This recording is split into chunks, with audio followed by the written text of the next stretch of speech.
Last weekend, at my 8-year-old nephew's birthday party, my own sister introduced me to her wealthy friends as the one who never figured things out. 3 hours later, those same people were asking for my business card and begging me to consider them for partnerships. What they discovered about my life that afternoon changed how my entire family sees success forever. Before we jump back in, tell us where you're tuning in from, and if this story touches you, make sure you're subscribed, because tomorrow, I've saved something extra special for you. The invitation arrived on a Tuesday afternoon in mid-September, sliding under my apartment door with the casual indifference that had characterized my sister Victoria's communications for the past 5 years. The pale blue cardstock announced Tyler's 8th birthday celebration in elegant script, complete with a watercolor illustration of a carousel that probably cost more than most people spend on their entire party budget. I held the invitation between my fingers, noting the premium paper quality and the embossed gold lettering that spelled out the venue address in Pacific Heights, one of San Francisco's most exclusive neighborhoods. The return address confirmed what I already knew. Victoria had moved into a world where birthday parties for children required formal invitations and professional event coordination.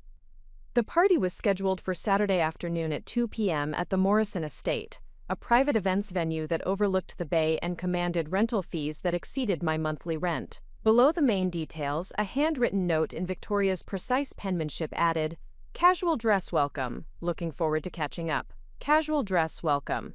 The phrase carried undertones that revealed everything about how Victoria perceived my current circumstances. She assumed that casual was the best I could manage, that formal attire lay beyond my financial reach, that accommodation needed to be made for my presumably limited wardrobe options.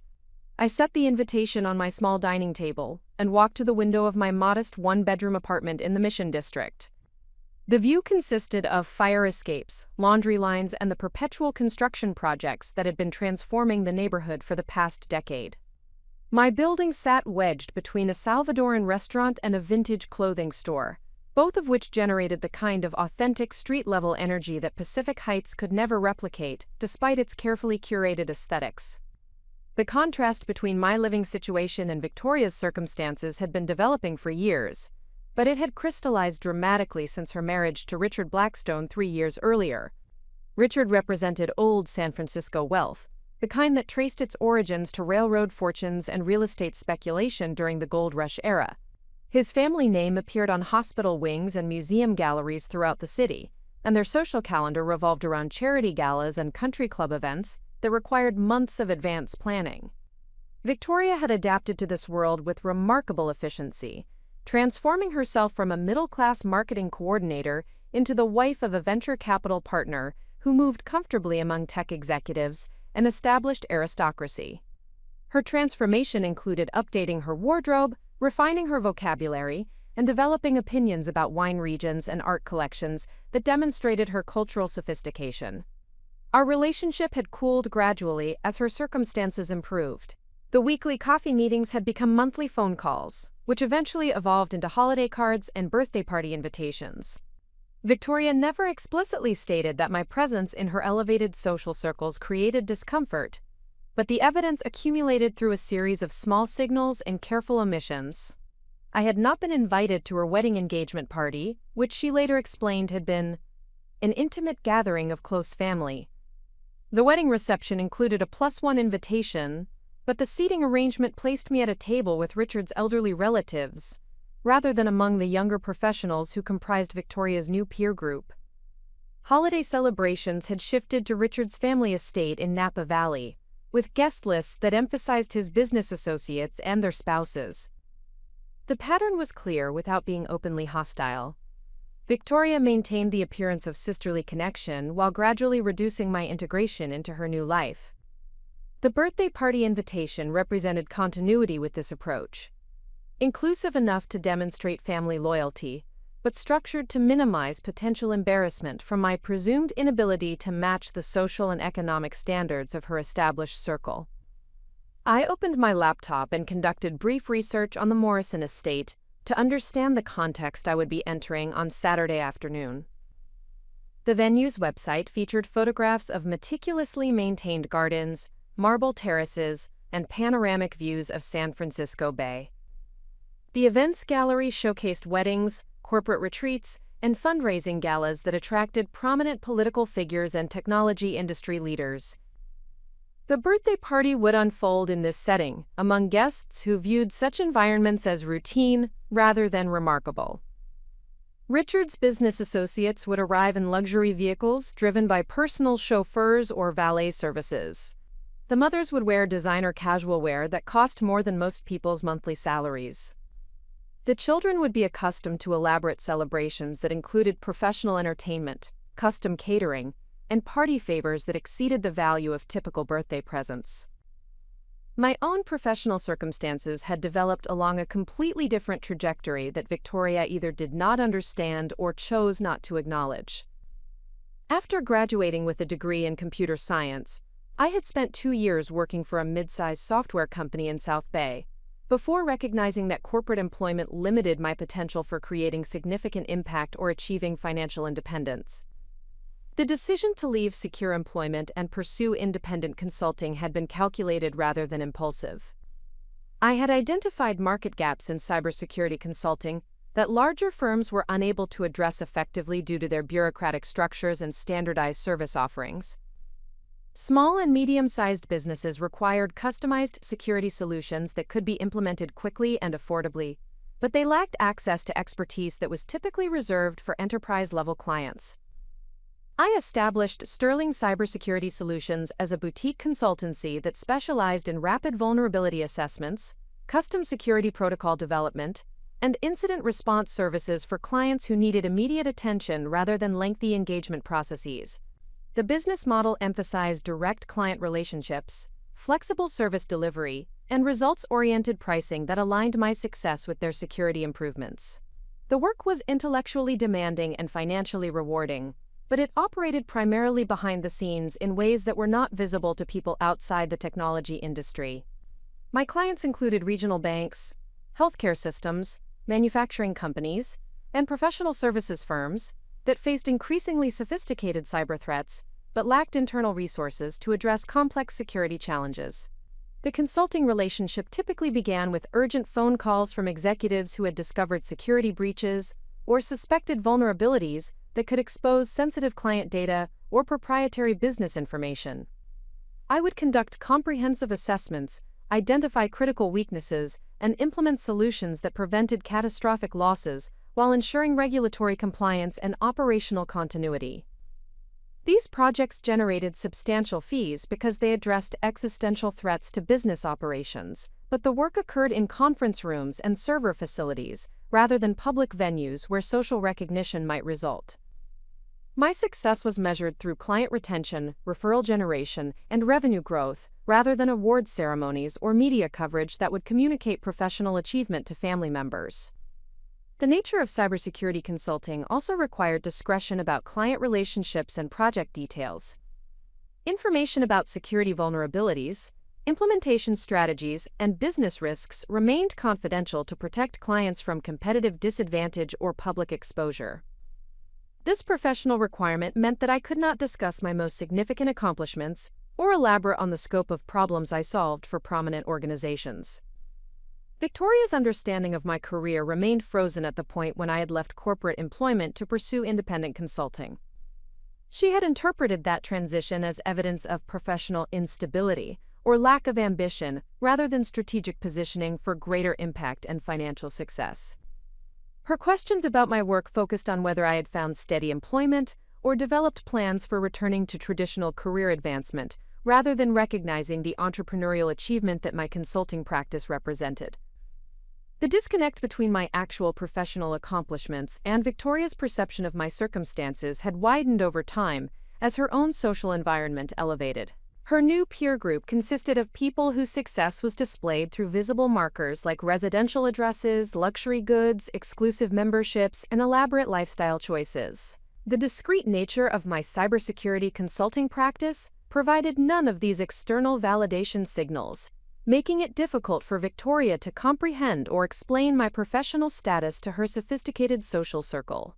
Saturday morning arrived with the kind of crisp autumn weather that made San Francisco's microclimates particularly dramatic. The Mission District remained warm and sunny, but Pacific Heights would likely be cooler and potentially foggy, requiring careful consideration of clothing choices that would be appropriate for outdoor garden party activities. I selected attire that balanced professional quality with the casual dress code specified on the invitation. A well-fitted navy blazer over dark jeans and leather boots provided versatility for changing weather conditions, while maintaining the kind of understated elegance that would not appear out of place among Victoria's elevated social group. The outfit was neither ostentatious nor apologetic, reflecting confidence without attempting to compete with designer casual wear that might characterize other guests' fashion choices. The drive from Mission District to Pacific Heights provided a geographic tour of San Francisco's economic stratification. The route climbed through increasingly affluent neighborhoods, where Victorian architecture gave way to modernist mansions and carefully curated landscapes.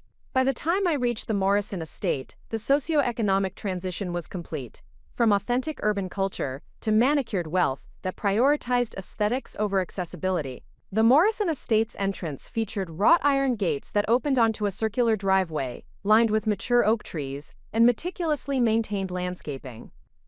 Valet attendants directed guests toward parking areas while maintaining the kind of polished service that made luxury feel effortless rather than ostentatious. The birthday celebration had clearly been planned as a showcase event that would reinforce Richard's family's social position while providing Tyler with memories that matched his elevated circumstances. I approached the main entrance and immediately recognized the demographic composition of the guest list. The adults clustered in conversation groups that demonstrated familiarity with each other and comfort with the venue's opulent setting. The women wore clothing combinations that achieved the designer casual aesthetic with apparent effortlessness, while the men displayed the kind of relaxed confidence that accompanies financial security and social status.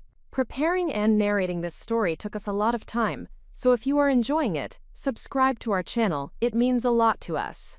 Now back to the story. Victoria appeared near the entrance, greeting guests with the gracious warmth that had become her signature social approach since marrying into the Blackstone family. She wore a cream-colored cashmere sweater and tailored slacks that probably cost more than most people's monthly rent, accessorized with jewelry that struck the perfect balance between elegant and understated. When she spotted me approaching, her smile brightened with genuine warmth, but I noticed the subtle shift in her posture that indicated slight apprehension about introducing me to her established social circle. The greeting hug was authentic, but she immediately began steering me toward a quieter area of the garden rather than integrating me into the main conversation clusters. "I am so glad you could make it," Victoria said, maintaining the enthusiasm while conducting a quick visual assessment of my appearance. "You look wonderful. I love that you kept it simple and comfortable." Simple and comfortable. The word choices revealed her assumption that my clothing represented the upper limit of my wardrobe capabilities, rather than a deliberate selection that prioritized appropriateness over display. She had interpreted my understated elegance as evidence of limited options rather than sophisticated restraint. The first introduction occurred within minutes of my arrival, when Victoria encountered Margaret Chen, a woman whose husband served as managing partner at one of the city's most prestigious law firms. Margaret wore an outfit that had clearly been assembled by a personal stylist, and her conversation style suggested familiarity with social events that required navigating complex hierarchies and unspoken status indicators. "Margaret, I would like you to meet my sister Elena," Victoria said with the kind of careful modulation that indicated she was managing potential social complications. "Elena is still figuring out her career path. She does some computer consulting work, but you know how challenging the technology industry can be for independent contractors.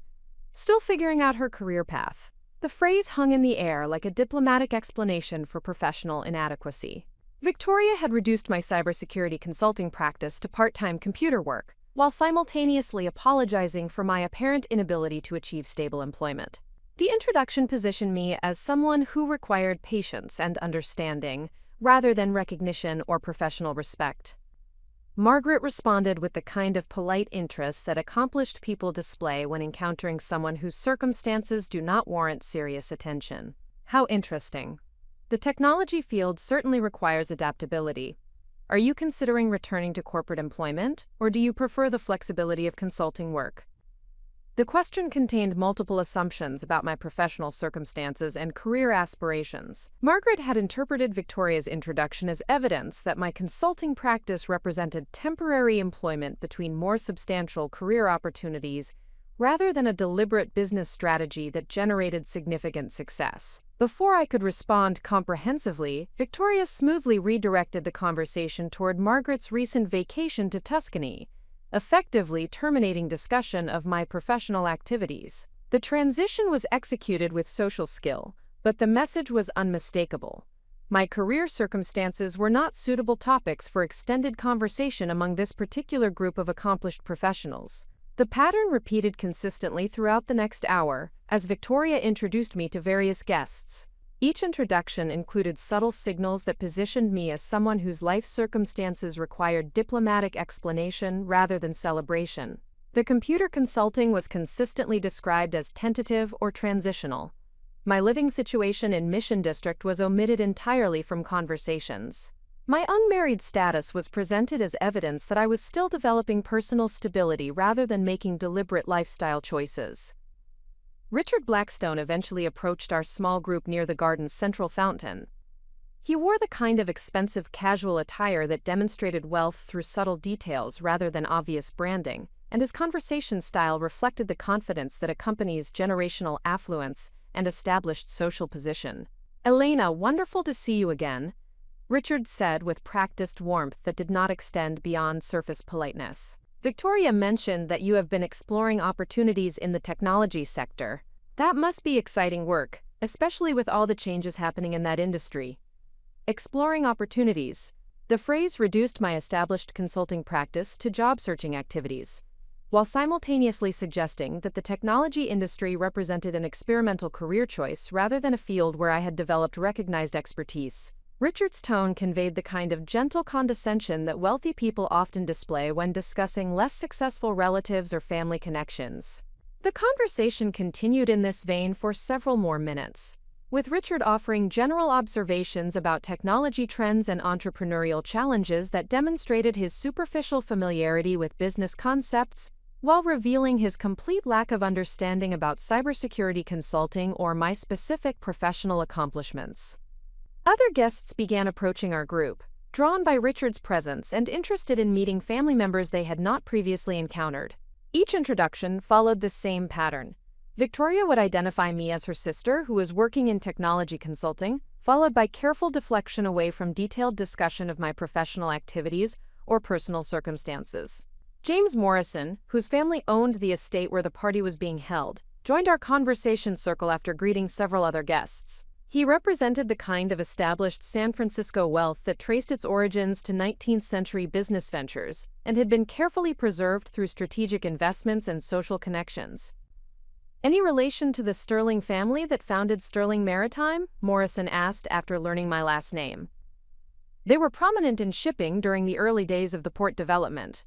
"I do not believe so," I replied, recognizing an opportunity to redirect conversation toward more substantial topics. "My background is in cybersecurity consulting, focusing on protecting businesses from sophisticated digital threats." Quote. Morrison's expression shifted slightly as he processed this information. Cybersecurity is certainly becoming critical for businesses of all sizes. We recently had to upgrade our security systems after some concerning incidents in our industry. The comment suggested that Morrison might have direct experience with cybersecurity challenges. But before I could explore this connection further, Victoria smoothly interjected with questions about the estate's garden design, effectively terminating discussion of my professional expertise once again. The cumulative effect of these interactions created a clear picture of how Victoria perceived my role in her elevated social environment. I was to be introduced politely but not positioned as someone whose accomplishments or expertise warranted serious attention from her accomplished peers. My presence was tolerated as a family obligation, but my integration into meaningful conversations was carefully managed to prevent potential embarrassment or social complications. By mid-afternoon, I had begun to understand that Victoria's invitation had been extended primarily to maintain the appearance of family inclusion rather than genuine interest in my participation in her social world. The birthday party provided a convenient opportunity to demonstrate sisterly loyalty, while simultaneously reinforcing the social boundaries that separated her new circumstances from my presumably less successful lifestyle. The realization was not particularly surprising, but it crystallized the extent to which Victoria's priorities had shifted since her marriage into the Blackstone family. Her social positioning now required careful management of all relationships and associations that might influence her standing among the wealthy professionals who comprised her peer group. As the afternoon progressed, I began to observe the other guests more carefully, noting their conversation topics, professional backgrounds, and the subtle status indicators that governed their social interactions. The gathering represented a carefully curated collection of successful professionals who shared similar educational backgrounds, career trajectories, and lifestyle choices that reinforced their collective identity as accomplished, sophisticated urbanites. What none of them suspected was that the person they had dismissed as Victoria's struggling sister, who was still figuring things out, had actually built something that would soon command their immediate attention and professional respect in ways that would fundamentally alter the social dynamics of the entire gathering. The transformation would begin with a single phone call that would arrive during the dessert service, but its implications would extend far beyond the boundaries of Tyler's 8th birthday celebration. The dessert service had just commenced when my phone began vibrating against my wrist. The Apple Watch display showed an incoming call from Dr. Sarah Martinez, the Chief Information Security Officer at Pacific Medical Center, one of San Francisco's most prominent healthcare systems. The timing was unfortunate, but the urgency indicator suggested this was not a call that could be postponed until after Tyler's birthday celebration concluded. I excused myself from the conversation group that had formed around the elaborate 3-tier birthday cake, walking toward a quieter section of the Morrison Estate Gardens where I could take the call without disrupting the festivities. The marble pathways led to a secluded alcove overlooking San Francisco Bay, providing both privacy and cellular reception that would support a professional conversation. "Elena, thank you for answering so quickly," Dr. Martinez said as soon as I connected the call. Her voice carried the controlled tension that healthcare executives displayed when facing crisis situations that threatened patient safety and institutional reputation. "We have a situation that requires your immediate expertise, and I mean immediate." Dr. Martinez and I had worked together 6 months earlier when Pacific Medical Center discovered that their patient record system had been compromised by a sophisticated ransomware attack that threatened to expose confidential medical information for over 200,000 patients. The incident had required 48 hours of continuous work to isolate the breach, eliminate the malicious code, and restore system functionality without paying the ransom demands or losing critical patient data. The successful resolution of that crisis had established my reputation among healthcare executives throughout the Bay Area as someone who could address complex cybersecurity emergencies that exceeded the capabilities of larger consulting firms or internal IT departments. The work had generated substantial fees and referral opportunities, but more importantly, it had positioned Sterling Cybersecurity Solutions as the preferred vendor for organizations facing existential threats to their digital infrastructure. "What type of situation are we discussing?" I asked, moving further into the alcove to ensure complete privacy for the conversation. Through the garden's carefully maintained landscaping, I could see the birthday party continuing with the kind of animated celebration that 8-year-old children bring to elaborate social gatherings.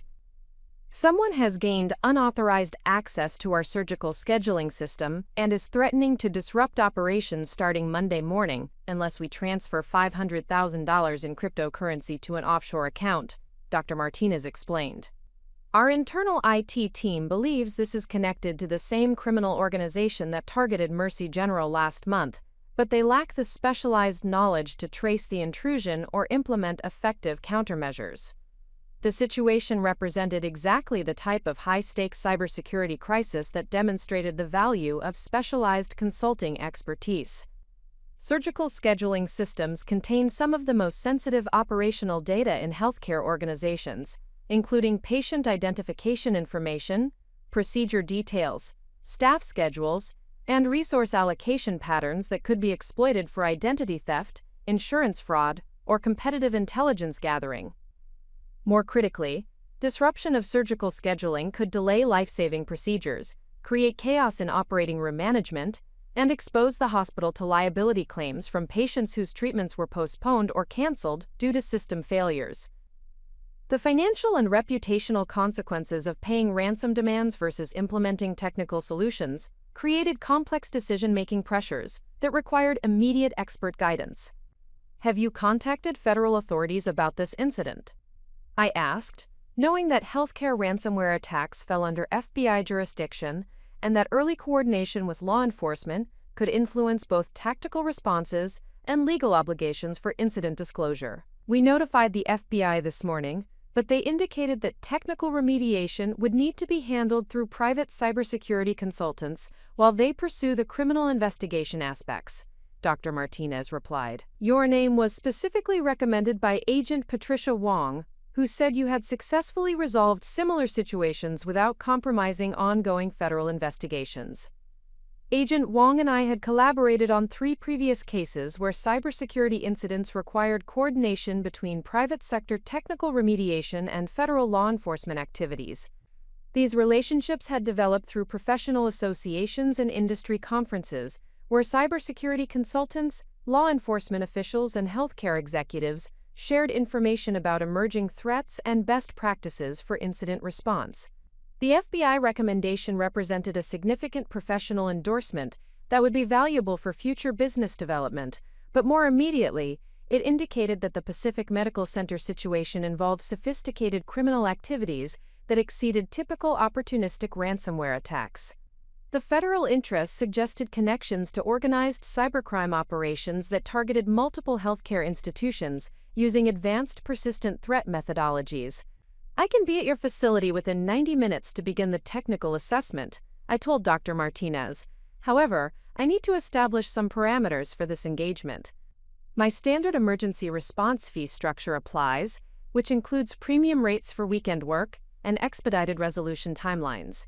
More importantly, I will need complete administrative access to all affected systems and direct communication with your board of directors if strategic decisions become necessary.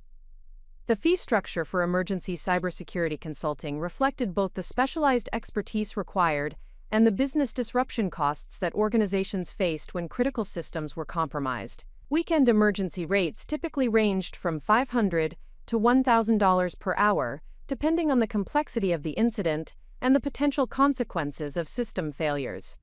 Pacific Medical Center represented a particularly high-value client because healthcare organizations faced regulatory compliance requirements, patient safety obligations, and reputation management challenges that made cybersecurity failures extremely costly. The combination of technical complexity and business criticality justified premium pricing that reflected the true value of expert intervention during crisis situations.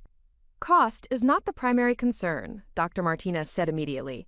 Patient safety and operational continuity are our only priorities. The board has authorized unlimited consulting fees for resolving this situation, and I have executive authority to approve whatever access requirements you specify. The conversation continued for another 10 minutes as we established the technical parameters, timeline expectations, and coordination protocols that would govern the emergency engagement. Dr. Martinez provided additional details about the scope of the system compromise, the specific threats that had been communicated by the attackers, and the internal resources that would be available to support my technical investigation and remediation efforts. By the time I concluded the call, the birthday party had transitioned into the gift-opening ceremony that represented the climax of Tyler's celebration. The children had gathered in a circle around the birthday boy as he worked through an impressive collection of presents that reflected the generous budget that Richard's family allocated for special occasions.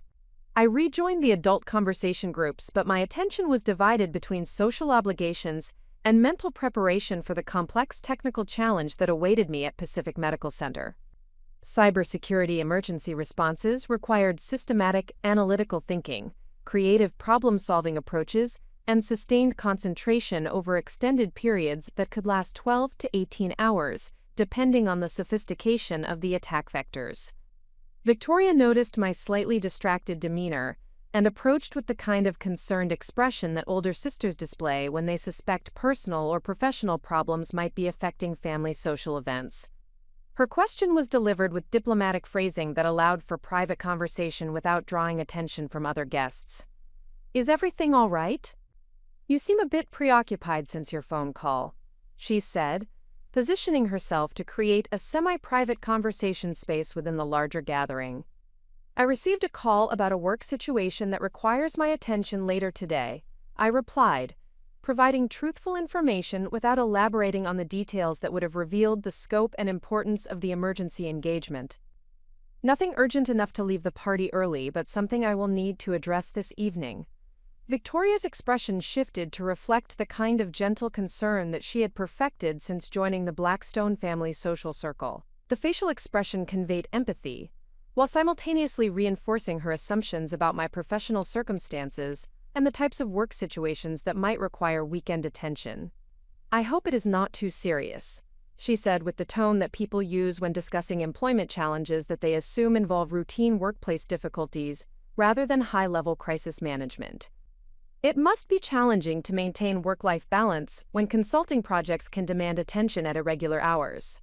The comment revealed Victoria's fundamental misunderstanding of my professional situation. She had interpreted my consulting practice as a collection of small projects that generated inconsistent income and unpredictable scheduling demands, rather than recognizing the strategic business relationships and premium service delivery that characterized emergency cybersecurity consulting. Her concern was genuine, but it reflected her assumption that my work represented professional instability rather than specialized expertise that commanded substantial fees precisely because it addressed critical situations that other consultants could not handle effectively. The irony was that the phone call she was worried about would generate more income in a single weekend than many of her wealthy friends earned in an entire month. Before I could provide additional context that might have corrected her misperceptions, Margaret Chen approached our small conversation group with a question about restaurant recommendations for an upcoming dinner party she was planning. The topic transition effectively terminated discussion of my work situation, which was probably fortunate given the confidential nature of healthcare cybersecurity incidents. The remainder of the gift opening ceremony proceeded with the kind of enthusiasm that well-funded children's parties generated through careful planning and generous resource allocation.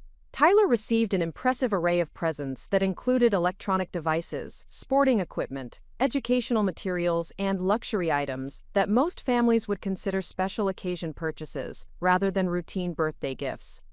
Richard Blackstone had clearly spared no expense in ensuring that his stepson's celebration would create memorable experiences, while demonstrating the family's commitment to providing advantages that would support Tyler's development and social positioning.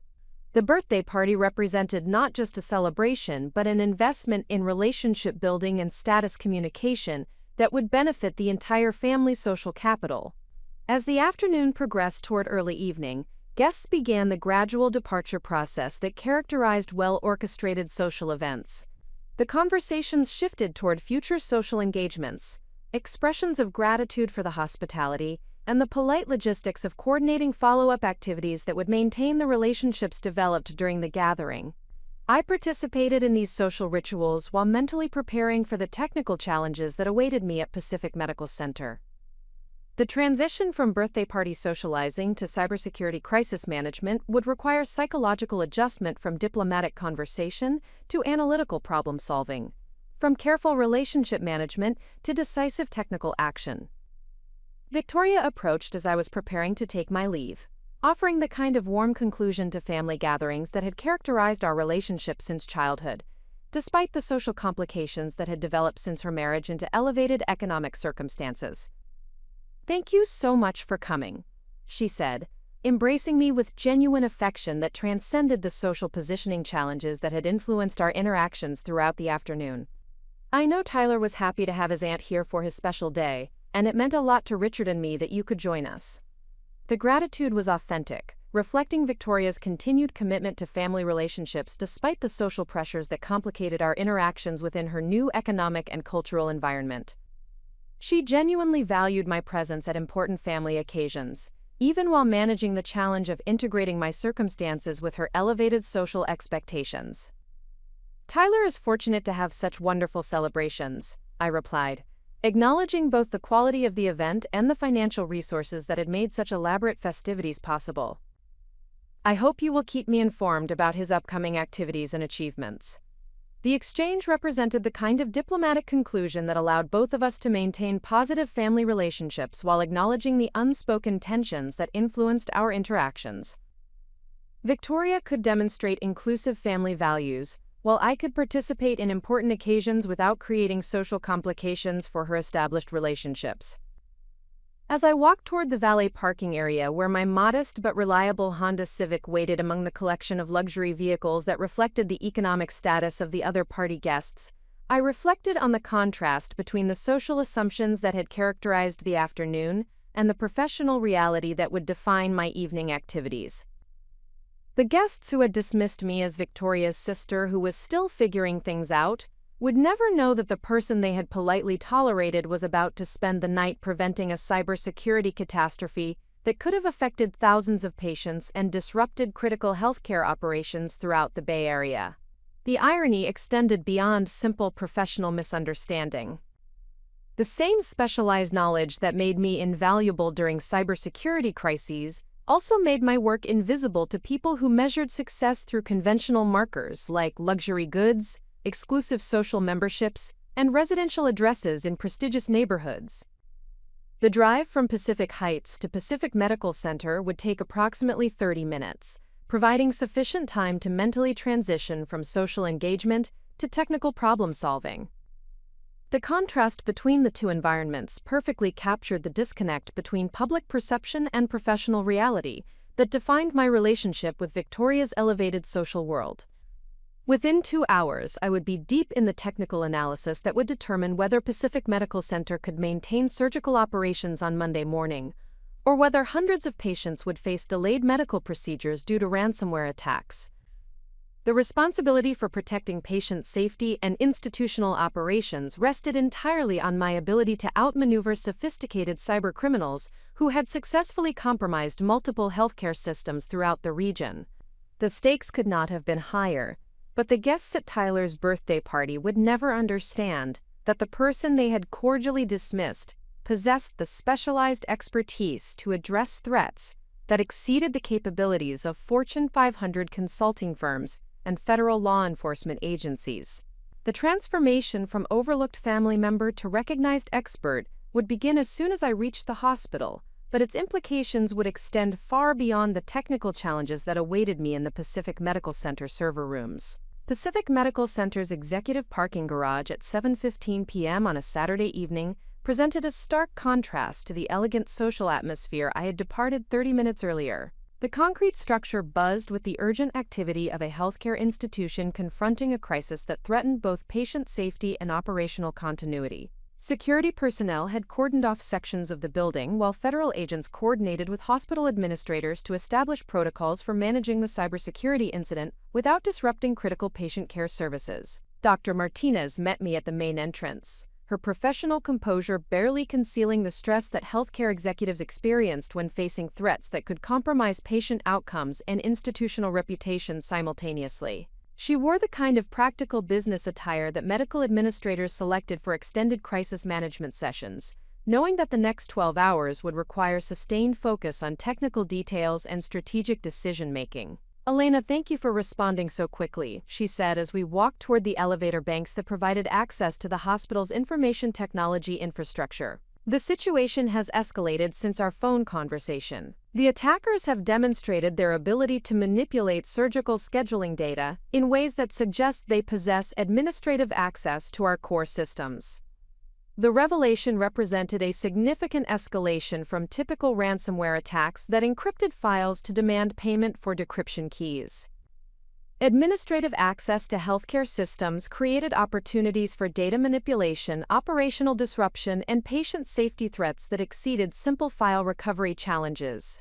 Surgical scheduling systems controlled life-or-death resource allocation decisions that could not be restored from backup systems without risking procedural delays that might prove fatal for emergency patients. We entered the elevator that descended to the basement level, housing the hospital's primary server infrastructure and network operations center. The facility represented millions of dollars in investment designed to ensure continuous operation of systems that supported patient monitoring, medication administration, diagnostic imaging, and surgical coordination across the medical center's multiple buildings and specialized departments. The server room environment immediately communicated the seriousness of the cybersecurity incident. The normally pristine facility buzzed with activity as internal IT staff worked alongside FBI cybercrime specialists to isolate affected systems while maintaining critical patient care operations.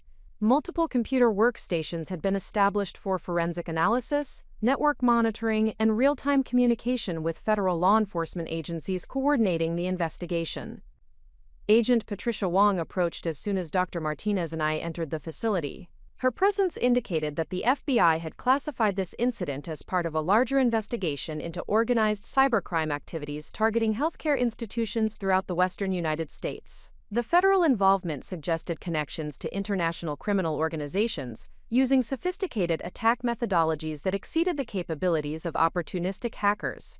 "Elena, glad you could join us," Agent Wong said with the professional directness that federal law enforcement officials displayed during active investigations. "We have been tracking this particular criminal organization for 8 months, and your technical expertise has been instrumental in understanding their operational patterns and developing countermeasures that protect victim organizations." The acknowledgement represented recognition of my specialized role in combating healthcare cybercrime, but more significantly, it established my credibility within the crisis response team as someone whose technical capabilities had proven valuable to federal law enforcement agencies. This professional validation would prove crucial as we developed strategies for addressing the immediate threat while supporting the broader criminal investigation. Agent Wong provided a comprehensive briefing on the technical aspects of the attack that revealed the sophistication of the criminal operation. The ransomware had been delivered through a spear phishing email that appeared to originate from a legitimate medical device manufacturer, containing malicious attachments that exploited previously unknown vulnerabilities in the hospital's email security systems. Once inside the network, the attackers had used advanced persistent threat techniques to establish multiple access points throughout the hospital's digital infrastructure, creating redundant pathways that would allow continued system manipulation even if primary intrusion vectors were discovered and eliminated. The surgical scheduling system represented just one component of a comprehensive compromise that potentially affected patient records, billing systems, pharmaceutical inventory management, and diagnostic imaging networks. The technical analysis indicates that we are dealing with a criminal organization that possesses detailed knowledge of healthcare IT infrastructure and regulatory compliance requirements, Agent Wong explained as we examined network traffic logs on multiple computer monitors. They understand which systems are most critical for patient care and which disruptions would create the greatest pressure for ransom payments. The strategic sophistication of the attack demonstrated that the criminals had invested significant resources in understanding healthcare operations, regulatory requirements, and business continuity priorities that would influence institutional decision-making during crisis situations. This level of preparation suggested financial backing and technical expertise that characterized organized cybercrime enterprises rather than individual hackers seeking opportunistic financial gain. Dr. Martinez provided additional context about the specific threats that had been communicated through encrypted messaging channels that the attackers had established within the hospital's own communication systems. The criminals had demonstrated their access capabilities by manipulating surgical schedules for specific procedures, creating documentation errors that could have resulted in wrong site surgeries or medication administration mistakes if the alterations had gone undetected.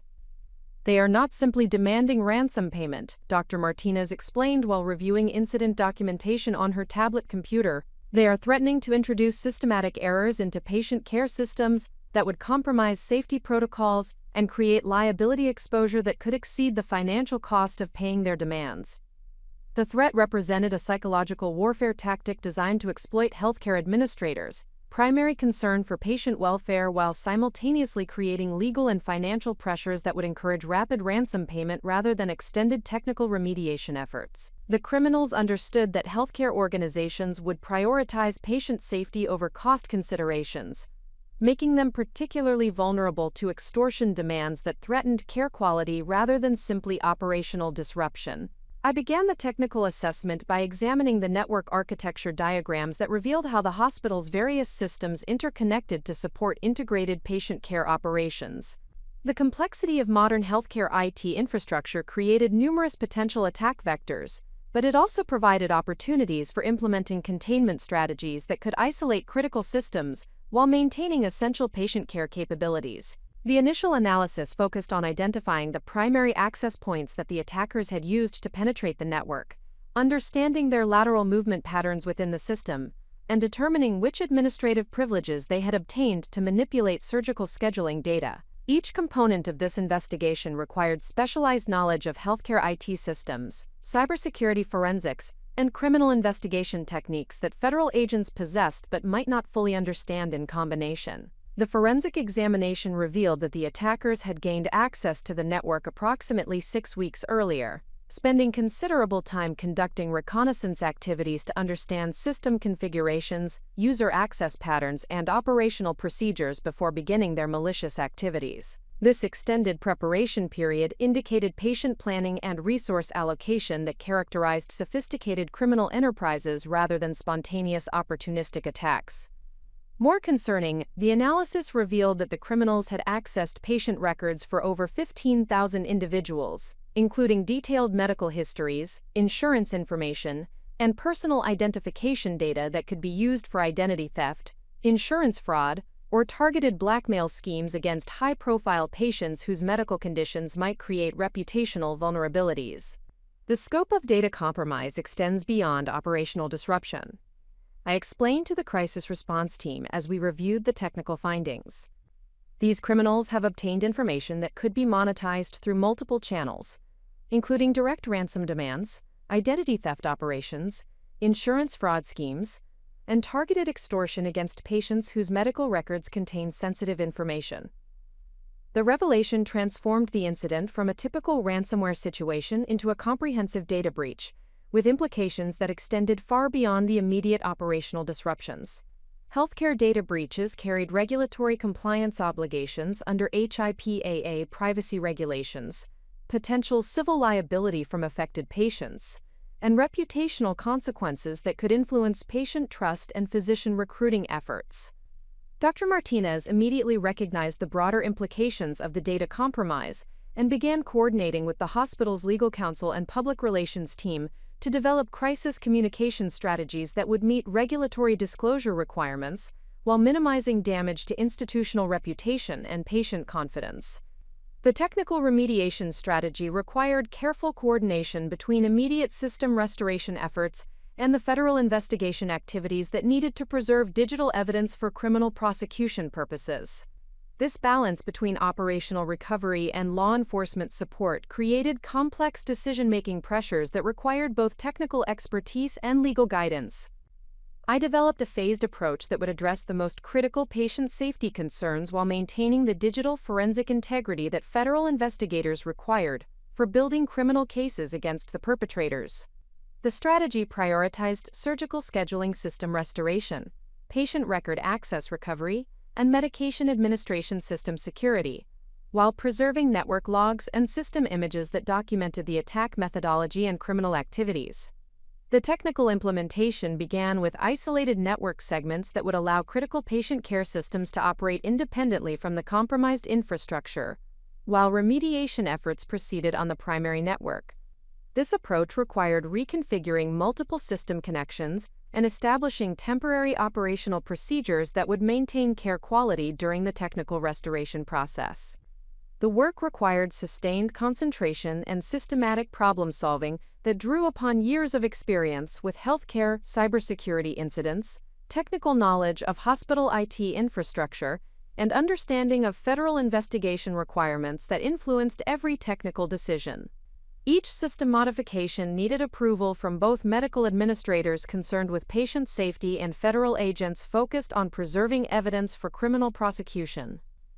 By midnight, we had successfully isolated the most critical patient care systems from the compromised network infrastructure and implemented temporary operational procedures that would allow surgical operations to proceed on Monday morning without risking patient safety or compromising the ongoing investigation. The surgical scheduling system had been restored using backup data that predated the attack, with additional security measures implemented to prevent future unauthorized access. The pharmaceutical inventory management system required more extensive restoration efforts because the criminals had introduced subtle alterations to medication dosage calculations that could have resulted in dangerous prescription errors if they had gone undetected. The discovery of these manipulations confirmed that the attackers possessed detailed knowledge of clinical protocols and were willing to threaten patient safety to achieve their financial objectives.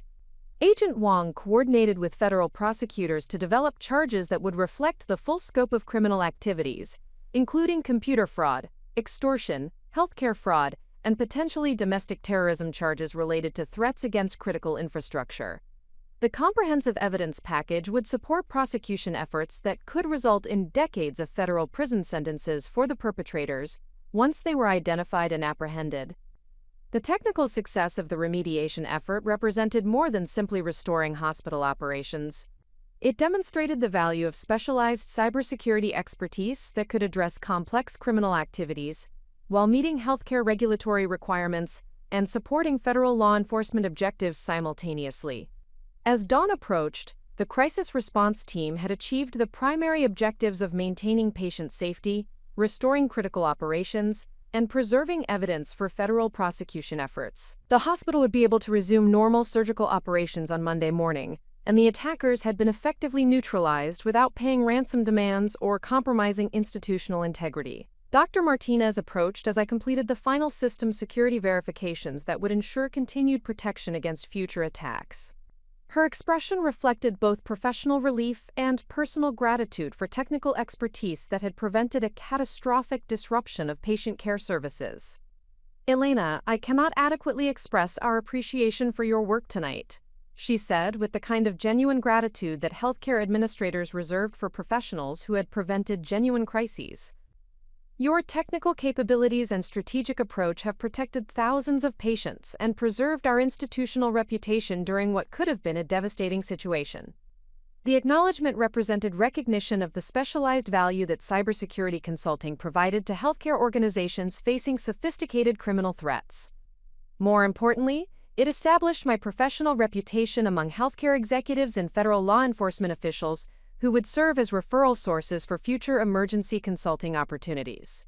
As I prepared to leave Pacific Medical Center after 18 hours of intensive technical work, I reflected on the contrast between the professional recognition I had earned during the cybersecurity crisis and the social dismissal I had experienced at Tyler's birthday party just 24 hours earlier. The same specialized knowledge that made me invaluable during healthcare emergencies remained invisible to family members who measured success through conventional status indicators rather than professional capability and societal contribution. The irony would soon become apparent when the success of the Pacific Medical Center incident response generated media attention and professional recognition that would fundamentally alter how Victoria and her social circle understood my actual accomplishments and professional standing in the cybersecurity community. The exhaustion from 18 continuous hours of technical work at Pacific Medical Center had settled deep into my bones as I finally returned to my Mission District Department at 8:30 Monday morning. The contrast between the high-stakes cybersecurity crisis and the quiet normalcy of my residential neighborhood provided psychological decompression that emergency consultants learned to value after extended crisis engagements. The familiar sounds of morning commuters and corner coffee shops offered reassurance that normal life continued, despite the digital warfare that had consumed my weekend. I had barely settled into my apartment when my phone began displaying notifications that indicated something significant had changed in the professional landscape surrounding the Pacific Medical Center incident. The first alert came from Google News, flagging an article in the San Francisco Chronicle with the headline, "Local Cybersecurity Expert Prevents Hospital Ransomware Crisis, Protects Thousands of Patients." The article had been published at 6:15 that morning, suggesting that the hospital's public relations team had coordinated with federal law enforcement agencies to release information about the successful incident response while the investigation remained active. Healthcare organizations typically maintained strict confidentiality about cybersecurity incidents to avoid encouraging additional attacks, but the scope of this particular threat and the successful resolution had created an opportunity for positive public messaging about cybersecurity preparedness and professional expertise. I opened the full article on my laptop and immediately recognized that the coverage extended far beyond typical healthcare industry reporting. The Chronicle had positioned the story as a feature about local cybersecurity expertise, protecting critical community infrastructure, emphasizing both the sophistication of the criminal threat and the specialized knowledge required to neutralize advanced persistent threats against healthcare systems. The article included direct quotes from Dr. Martinez praising my technical capabilities and strategic approach during the crisis response. More significantly, it featured comments from Agent Wong highlighting my previous collaboration with federal law enforcement agencies and my established reputation among cybersecurity professionals who specialized in healthcare system protection.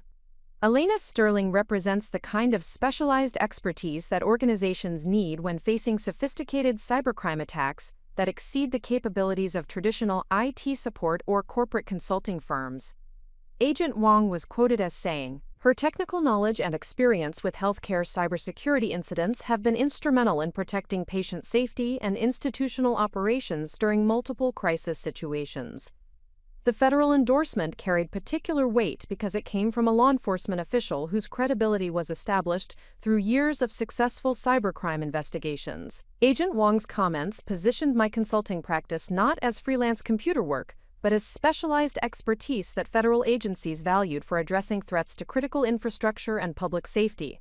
The article continued with technical details about the ransomware attack that demonstrated the sophistication of the criminal operation and the complexity of the response that had been required to neutralize the threat without compromising patient care or federal investigation activities. The coverage emphasized that the successful resolution had prevented potential disruption of surgical operations for thousands of patients, while supporting prosecution efforts that could result in significant prison sentences for the perpetrators. By 9:30, additional media outlets had begun following the story with their own reporting and analysis. The San Jose Mercury News published a feature about the growing threat of healthcare cybercrime and the specialized consultants who protected medical institutions from increasingly sophisticated attacks. The article positioned me as a representative example of the cybersecurity professionals who served as the first line of defense against criminal organizations targeting critical community services. Local television stations had also picked up the story, with KPIX5 scheduling an interview for later that afternoon to discuss healthcare cybersecurity threats and the technical capabilities required to address advanced criminal activities. The media attention reflected growing public awareness about cybersecurity risks and appreciation for professionals who protected essential community services from digital threats. The professional recognition extended beyond traditional media coverage. My LinkedIn profile began receiving connection requests from healthcare executives, federal law enforcement officials, and cybersecurity professionals who wanted to establish professional relationships with someone who had demonstrated proven capabilities during high-profile crisis situations. The cybersecurity industry associations that I belong to began sharing the news coverage through their professional networks, amplifying the reach of the positive publicity and positioning me as a thought leader whose expertise commanded respect among established professionals in the field. The Healthcare Information Management Systems Society featured my success story in their weekly newsletter, reaching thousands of healthcare IT professionals throughout the nation. More tangible evidence of professional recognition began arriving through direct client inquiries. By noon, I had received preliminary consultation requests from 6 healthcare organizations that wanted to conduct cybersecurity assessments based on the Pacific Medical Center success story. Each potential engagement represented substantial consulting fees and the opportunity to build long-term client relationships with organizations that prioritized cybersecurity preparedness. The volume and quality of these inquiries demonstrated that the media coverage had effectively communicated the value proposition that specialized cybersecurity consulting provided to healthcare organizations facing increasingly sophisticated criminal threats. The professional recognition was translating directly into business development opportunities that would expand my consulting practice and establish my reputation among healthcare executives throughout the region. At approximately 2:15, while I was reviewing technical proposals for the new consultation requests, my phone displayed an incoming call from Victoria. The timing was unexpected because we typically communicated through text messages, except during family emergencies or special occasions that required more extensive coordination. "Elena, I just saw the article about you in the Chronicle," Victoria said as soon as I answered the call. Her tone carried a mixture of surprise and confusion that suggested she was still processing the disconnect between the media coverage and her assumptions about my professional circumstances. "I had no idea you were involved in such important work." The comment revealed the extent to which Victoria had remained unaware of my actual professional accomplishments, despite our ongoing family relationship. The media coverage had provided her first comprehensive understanding of the specialized expertise I had developed, and the critical community services that my consulting practice protected during cybersecurity emergencies. The Pacific Medical Center incident was definitely one of the more complex situations I have addressed. I replied, maintaining professional modesty while acknowledging the significance of the successful crisis response. Healthcare cybersecurity has become increasingly challenging as criminal organizations develop more sophisticated attack methodologies. Victoria's questions continued for several minutes as she sought to understand how my consulting practice had evolved to address such high-level security threats, and why she had remained unaware of my professional recognition among healthcare executives and federal law enforcement agencies. Her tone reflected genuine curiosity rather than skepticism, suggesting that the media coverage had fundamentally altered her perception of my career trajectory and professional capabilities. "The article makes it sound like you are one of the leading cybersecurity experts in the region," she said with something approaching awe in her voice.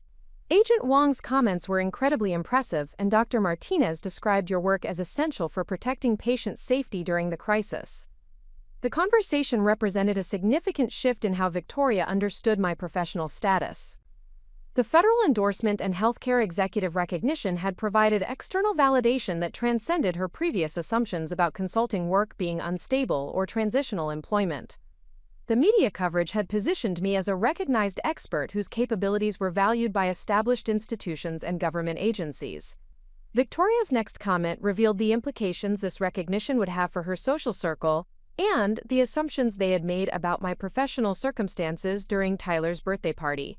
"Richard is going to be very interested in this article. Several of his business associates have been concerned about cybersecurity threats to their operations, and they have been looking for qualified consultants who could address sophisticated security challenges."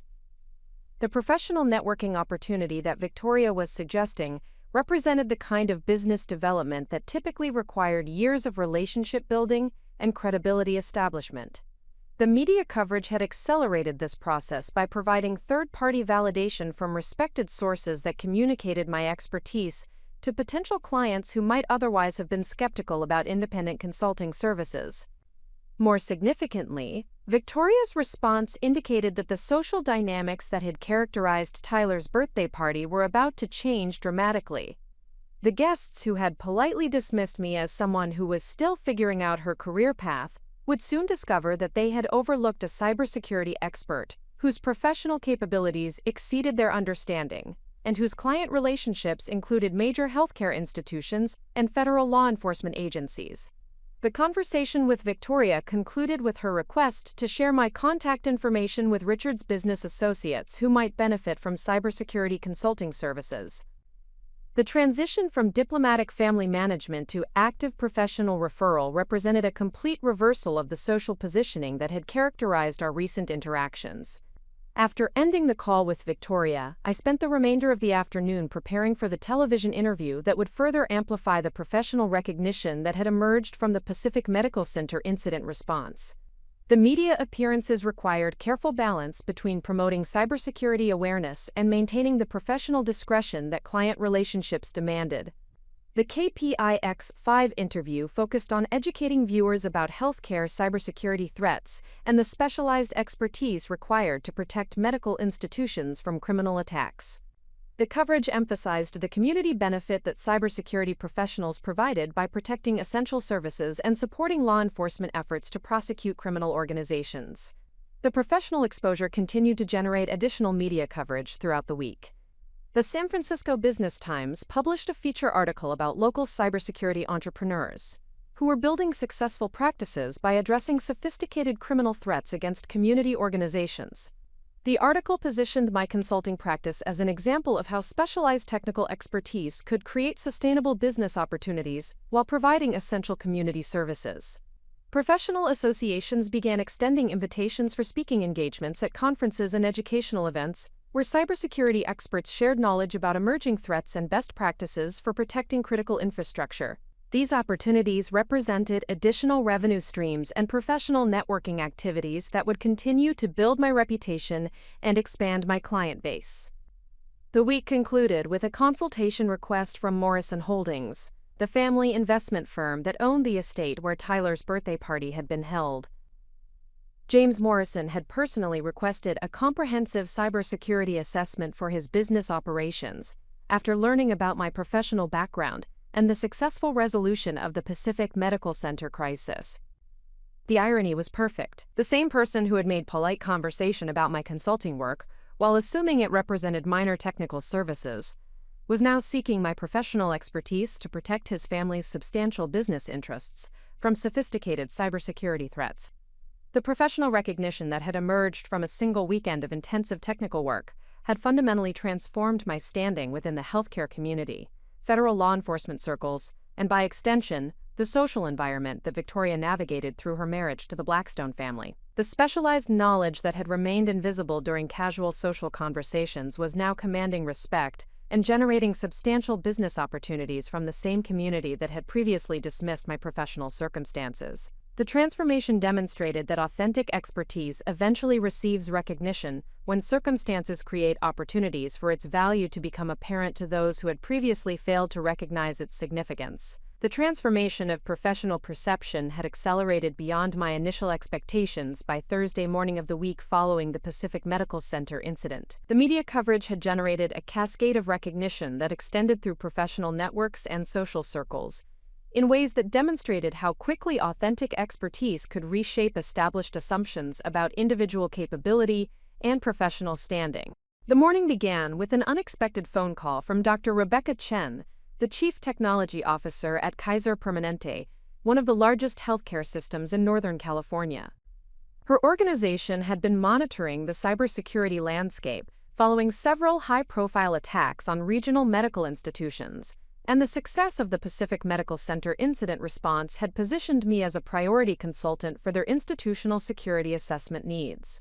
Ms. Sterling, we have been following your work with great interest, Dr. Chen said during our initial consultation discussion. The technical approach you implemented at Pacific Medical Center demonstrates exactly the kind of sophisticated expertise that our organization requires for addressing advanced persistent threats to our healthcare delivery systems. The consultation request from Kaiser Permanente represented a significant escalation in the scope and scale of potential client engagements.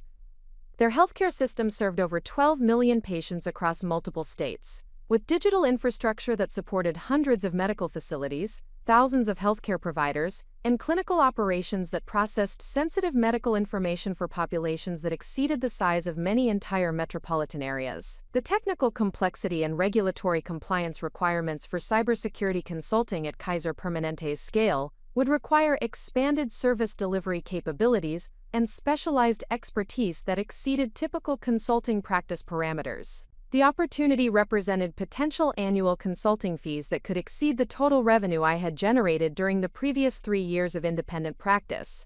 Dr. Chen's inquiry had been prompted by recommendations from healthcare industry colleagues who had learned about my professional capabilities through the media coverage and professional association networks. The referral chain demonstrated how successful crisis response could generate recognition that transcended individual client relationships to establish broader reputation within industry communities. We are particularly interested in your experience with federal law enforcement coordination during cybersecurity incidents, Dr. Chen continued. Our legal and compliance teams have emphasized the importance of working with consultants who understand both technical remediation and regulatory reporting requirements for healthcare data breaches.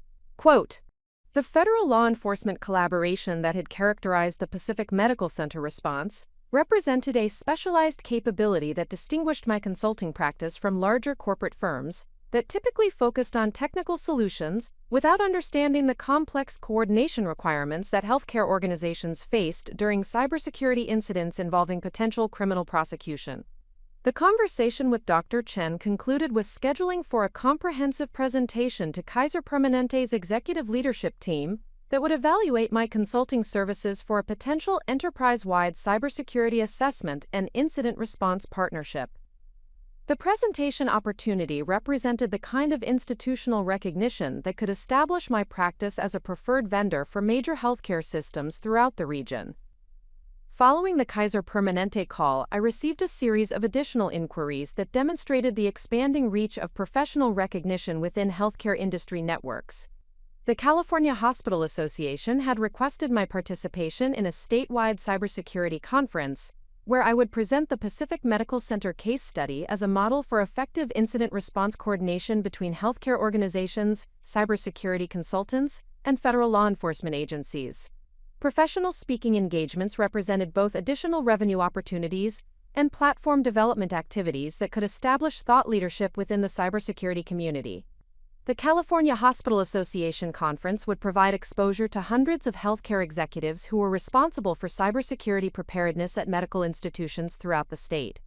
The Healthcare Information Management Systems Society had extended an invitation to participate in their National Cybersecurity Summit in Chicago, where I would join a panel discussion about emerging threats to healthcare infrastructure and best practices for protecting patient safety during sophisticated cyber attacks.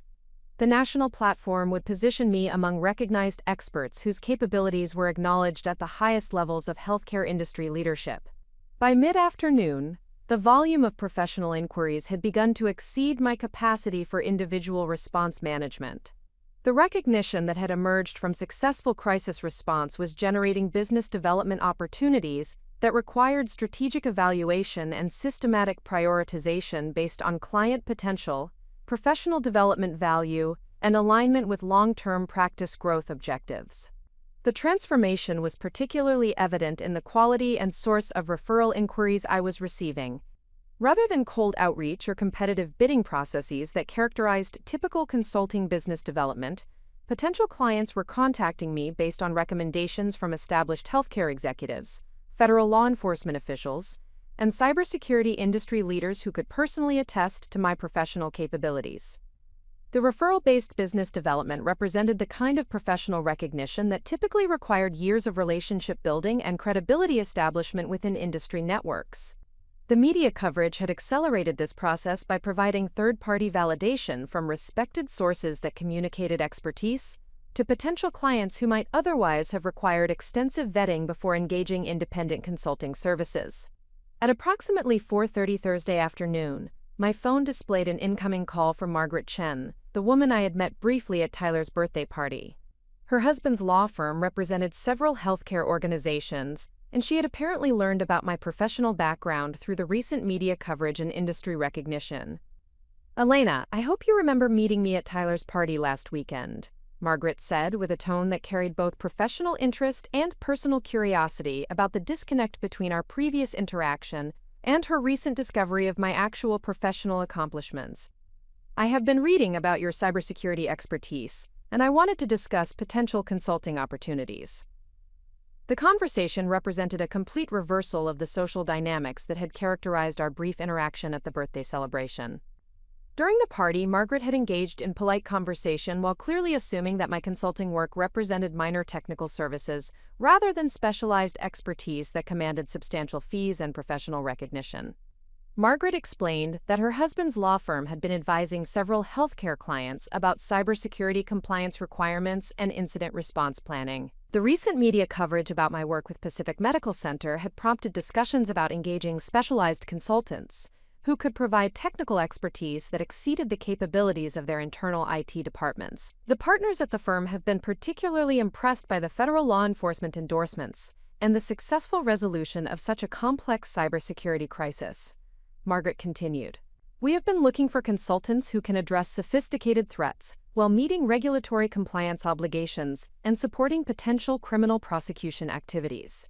The professional inquiry from Margaret represented validation that the media coverage had effectively communicated the specialized value proposition that my consulting practice provided to healthcare organizations facing advanced cybersecurity threats.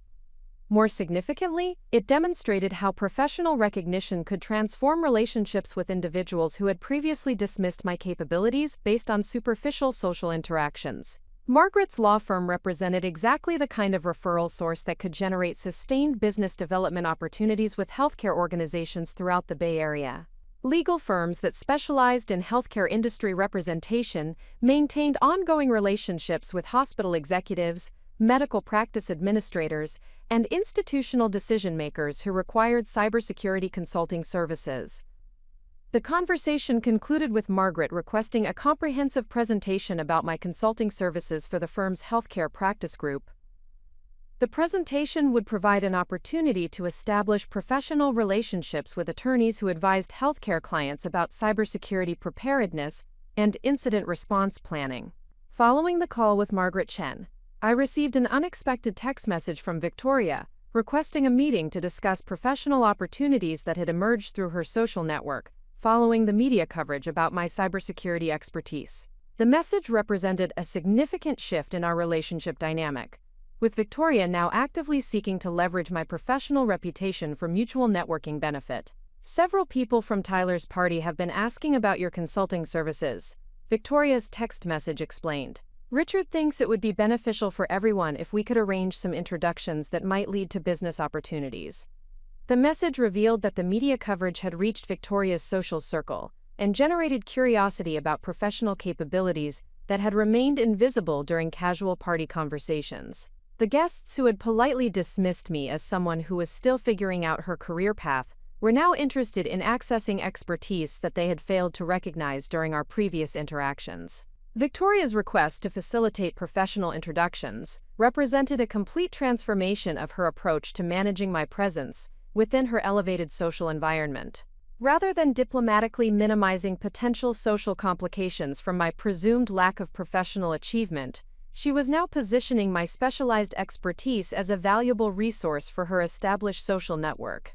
The irony extended beyond simple professional misunderstanding to reveal fundamental assumptions about how expertise and success were communicated and recognized within different social contexts. The same specialized knowledge that made me invaluable during healthcare cybersecurity crises had been invisible to people who measured professional accomplishment through conventional markers rather than actual capability and societal contribution. Friday morning brought additional evidence of the expanding professional recognition that had emerged from the Pacific Medical Center incident response.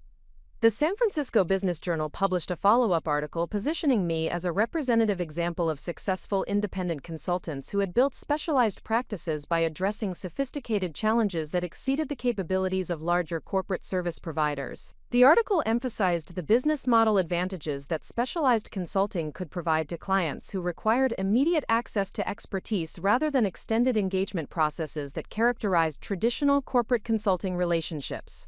The coverage highlighted the premium rates that emergency cybersecurity consulting commanded and the client retention benefits that resulted from successful crisis response. Professional associations continued to amplify the recognition through their industry communications and networking platforms. The International Association of Healthcare Security Professionals featured my Pacific Medical Center success story in their monthly newsletter, reaching thousands of healthcare security professionals throughout North America who were responsible for protecting medical institutions from cybersecurity threats. The expanding recognition was generating inquiries from healthcare organizations beyond the immediate Bay Area region. Medical centers in Los Angeles, Seattle, and Denver had initiated preliminary discussions about cybersecurity consulting services based on recommendations from industry colleagues who had learned about my capabilities through professional networks and media coverage. The geographic expansion of potential client relationships represented opportunities for substantial practice growth that could establish my consulting services as a regional resource for healthcare cybersecurity crisis response. The development would require operational scaling and service delivery capabilities that exceeded current practice parameters but offered potential for significant revenue growth and professional recognition. By the end of the week, the transformation of professional perception had created business development opportunities that exceeded my immediate capacity for service delivery. The recognition that had emerged from successful crisis response was generating client inquiries that would require strategic evaluation and systematic expansion of consulting practice capabilities. The success demonstrated that authentic expertise eventually receives recognition when circumstances create opportunities for its value to become apparent to communities that had previously failed to understand its significance. The specialized knowledge that had remained invisible during casual social interactions was now commanding respect and generating substantial business opportunities from the same professional networks that had previously dismissed my capabilities. The week concluded with confirmation that James Morrison had scheduled a comprehensive cybersecurity assessment for his family's investment firm based on his recognition of expertise that had been completely overlooked during our brief interaction at Tyler's birthday party. The professional engagement represented perfect validation that competence transcends social assumptions when circumstances allow genuine capability to demonstrate its value to those who had initially failed to recognize its significance. The boardroom at Blackstone Partners occupied the 42nd floor of One Market Plaza, offering panoramic views of San Francisco Bay that served as a reminder of the economic power concentrated within the city's financial district. Richard had arranged for me to present my cybersecurity consulting services to a select group of business leaders from his professional network. Following Victoria's suggestion that my recent media recognition might generate valuable opportunities for mutual benefit, the meeting had been scheduled for 9 o'clock on Tuesday morning, precisely 1 week after the Pacific Medical Center media coverage had transformed my professional visibility within the Bay Area business community.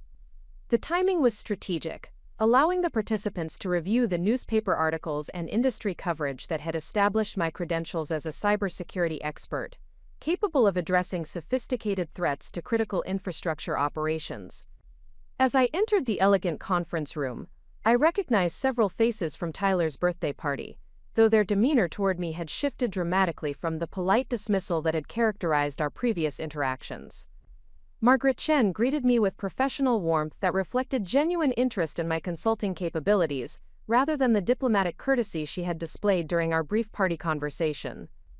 James Morrison approached with the focused attention that successful investors directed toward potential business opportunities, his earlier casual questions about my consulting work replaced by specific inquiries about my experience with financial services, cybersecurity, and regulatory compliance requirements. The transformation in his engagement level demonstrated how professional recognition could alter relationship dynamics when authentic expertise became apparent to people who possessed the knowledge to evaluate its significance.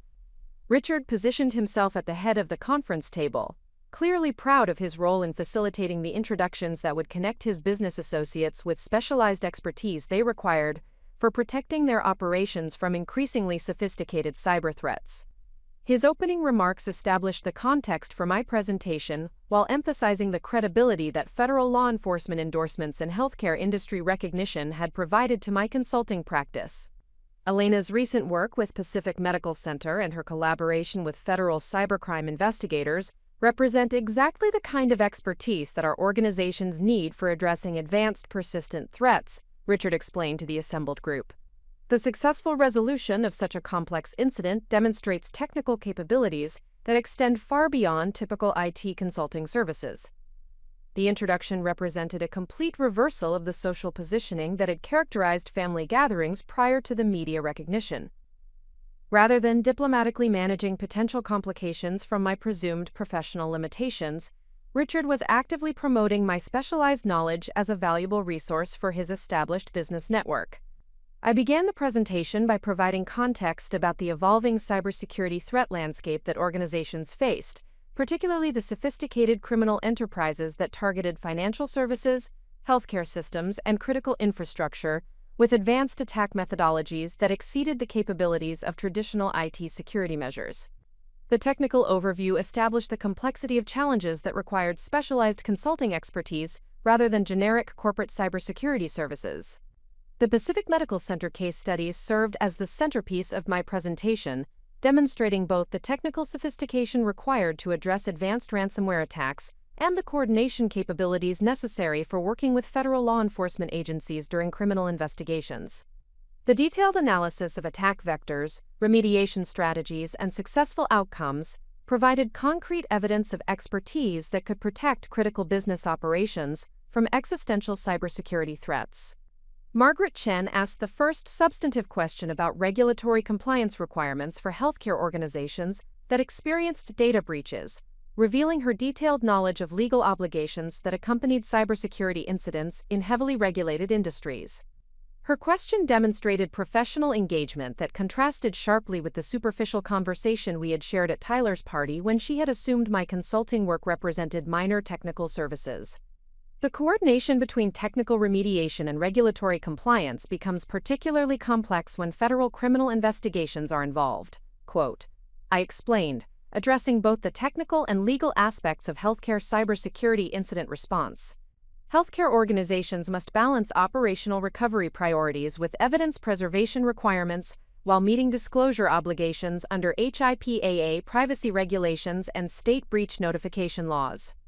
The comprehensive answer revealed specialized knowledge that extended beyond technical cybersecurity expertise to encompass regulatory compliance, legal coordination, and business continuity planning that healthcare organizations required during crisis situations.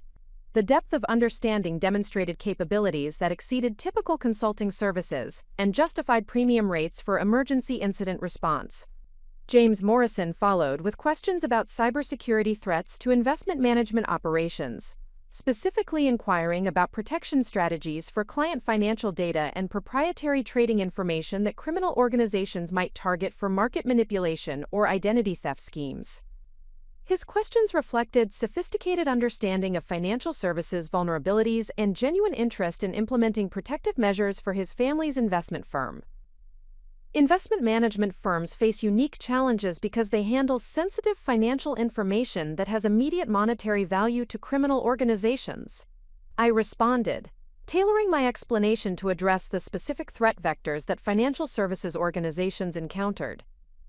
The combination of client personal data, investment portfolio information, and trading strategies creates multiple attack surfaces that require coordinated protection through technical controls, employee training, and incident response planning. The specialized knowledge about financial services cybersecurity demonstrated versatility in addressing industry-specific threats, while maintaining the technical depth that sophisticated business leaders required for evaluating consulting services. The ability to discuss complex cybersecurity challenges across multiple industries established credibility with potential clients who operated in different sectors but faced similar underlying threats. Dr. Patricia Hoffman, a prominent cardiologist whose private practice served high-profile clients throughout the Bay Area, asked about cybersecurity requirements for medical practices that handled sensitive patient information but lacked the IT resources that larger healthcare systems possessed for addressing sophisticated cyber threats. Her question revealed concern about regulatory compliance obligations and patient privacy protection that small medical practices faced with limited technical expertise.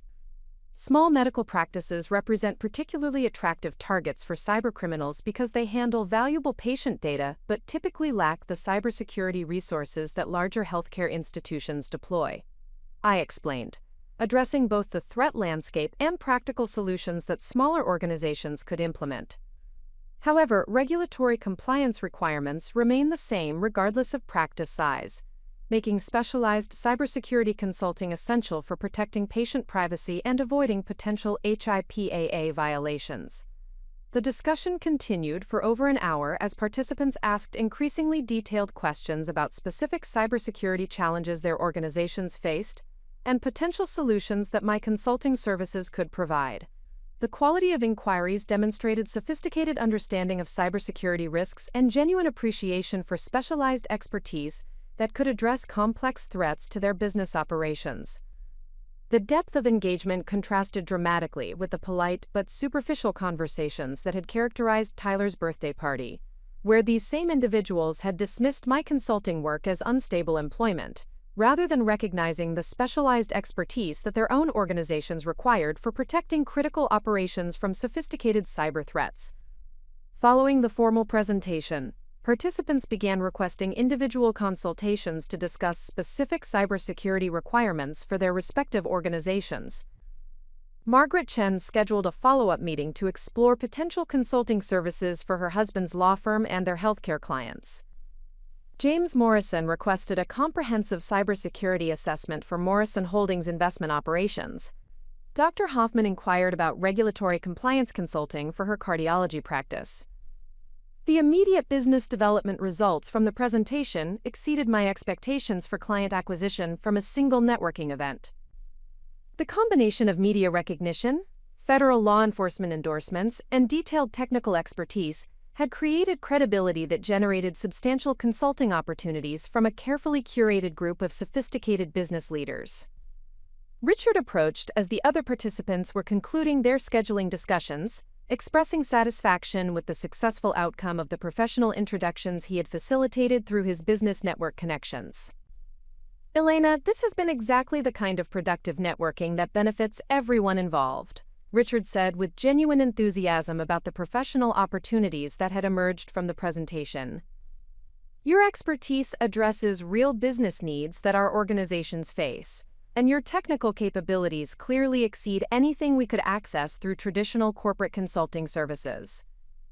The acknowledgement represented validation from someone whose business judgment commanded respect within San Francisco's financial community. Richard's endorsement would influence how other successful business leaders evaluated my consulting services and potentially generate additional referral opportunities through his extensive professional network. Victoria had observed the presentation from the back of the conference room, witnessing the professional recognition and business development success that demonstrated capabilities she had not previously understood or appreciated. Her expression reflected a mixture of pride and surprise as she processed the disconnect between her assumptions about my professional circumstances and the sophisticated expertise that had generated immediate business opportunities with established industry leaders. Following the presentation, Victoria approached with the kind of genuine enthusiasm that reflected both sisterly support and recognition of professional achievement that exceeded her previous understanding of my capabilities and industry reputation. Elena, I had no idea that your consulting work involved such complex technical expertise and important community services, Victoria said with authentic admiration for accomplishments that had remained invisible during our recent family interactions. The federal law enforcement collaboration and healthcare industry recognition represent achievements that clearly establish your professional standing at the highest levels of your field. The conversation represented a fundamental shift in how Victoria understood my career trajectory and professional accomplishments. The media coverage and business development success had provided external validation that transcended her previous assumptions about consulting work representing transitional employment, rather than specialized expertise that commanded substantial fees and industry recognition. Victoria's recognition was particularly meaningful because it came from someone whose opinion had influenced my self-perception during periods when professional accomplishments remained invisible to family members, who measured success through conventional markers rather than actual capability and societal contribution. The presentation concluded with scheduling individual consultations with 6 potential clients who represented diverse industries but shared common requirements for sophisticated cybersecurity expertise that could address advanced threats while meeting regulatory compliance obligations. The business development success demonstrated that specialized technical knowledge eventually receives appropriate recognition when circumstances create opportunities for its value to become apparent to people who possess the knowledge to evaluate its significance. As I gathered my presentation materials and prepared to leave One Market Plaza, I reflected on the transformation that had occurred during the past week. The same individuals who had politely dismissed me as Victoria's sister, who was still figuring out her career path, had just scheduled consulting engagements that would generate substantial professional fees while protecting their organizations from sophisticated cybersecurity threats. The success represented validation that competence transcends social assumptions when circumstances allow genuine capability to demonstrate its value to those who had initially failed to recognize its significance. The specialized expertise that had remained invisible during casual social interactions was now commanding respect and generating substantial business opportunities from the same professional community that had previously overlooked my capabilities. The morning's presentation had established my consulting practice as a recognized resource within San Francisco's business community, with referral relationships and industry connections that would support sustained growth and continued professional recognition among the region's most sophisticated organizational leaders. The immediate aftermath of the Blackstone Partners presentation revealed the exponential nature of professional recognition within established business networks.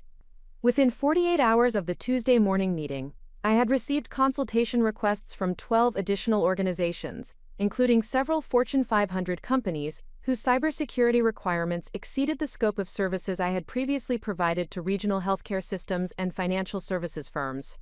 The expansion of potential client relationships demonstrated how successful presentations to influential business leaders could generate referral opportunities that transcended geographic and industry boundaries. Richard Blackstone had shared information about my consulting capabilities with his venture capital partners, who maintained investment relationships with technology companies throughout Silicon Valley that required sophisticated cybersecurity expertise for protecting intellectual property and maintaining competitive advantages. Goldman Sachs contacted me Thursday morning through a referral from James Morrison, requesting a comprehensive cybersecurity assessment for their San Francisco operations that managed investment portfolios for ultra-high net worth individuals whose financial information represented premium targets for sophisticated cybercriminal organizations. The engagement would require security clearances and specialized protocols for protecting financial data that exceeded typical regulatory compliance requirements. The Goldman Sachs inquiry represented a significant escalation in both client prestige and technical complexity compared to previous consulting engagements.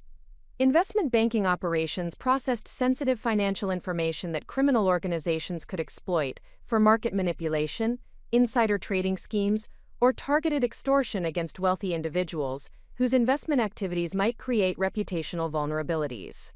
Dr. Sarah Chen, the Chief Information Officer at UCSF Medical Center, requested an urgent consultation following recommendations from healthcare industry colleagues who had learned about my Pacific Medical Center success through professional association networks.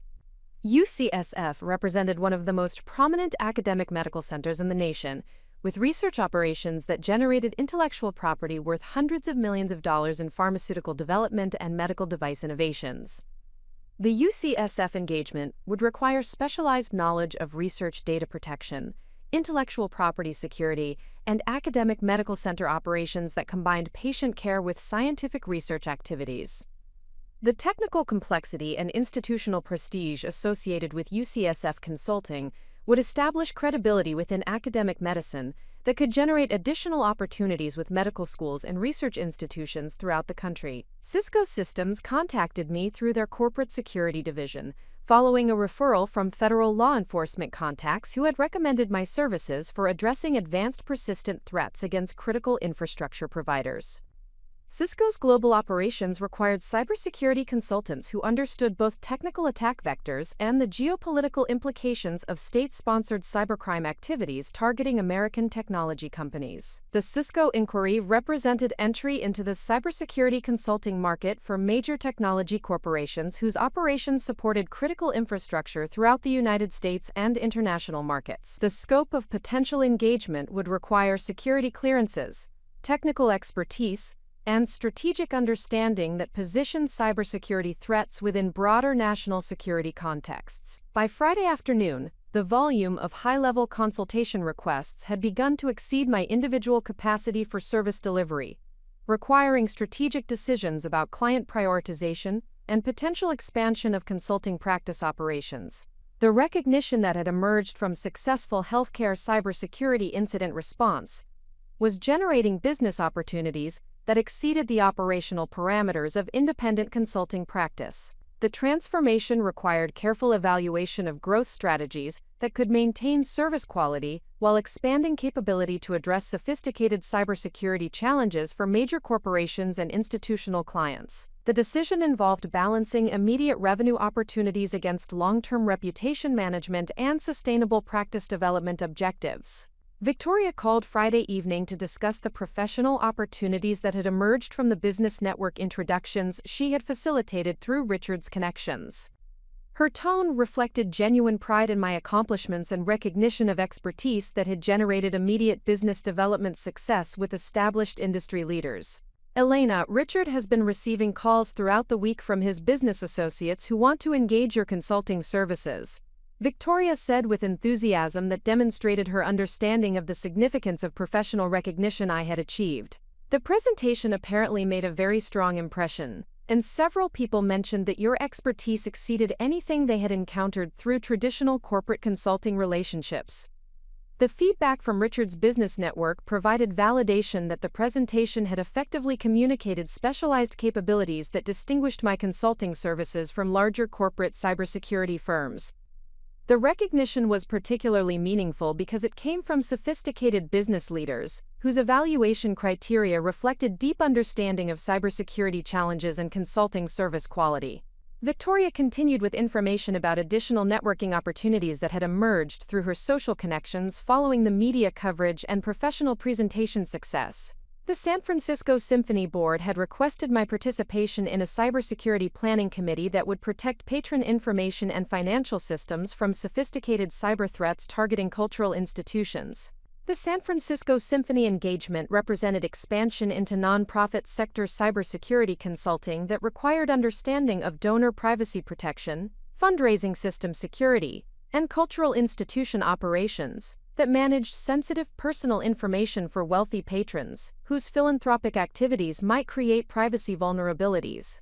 Margaret Chen had recommended my services to several healthcare law firms that represented medical institutions throughout Northern California, creating potential referral relationships that could generate sustained business development opportunities within the legal sector that specialized in healthcare industry representation. The legal sector referrals represented strategic business development because healthcare attorneys maintained ongoing relationships with hospital executives, medical practice administrators, and institutional decision-makers who required cybersecurity consulting services for regulatory compliance and incident response planning. The weekend provided opportunity for strategic evaluation of the expansion options that had emerged from successful professional recognition within San Francisco's business community. The consultation requests represented potential annual revenue that exceeded my previous financial projections for independent consulting practice.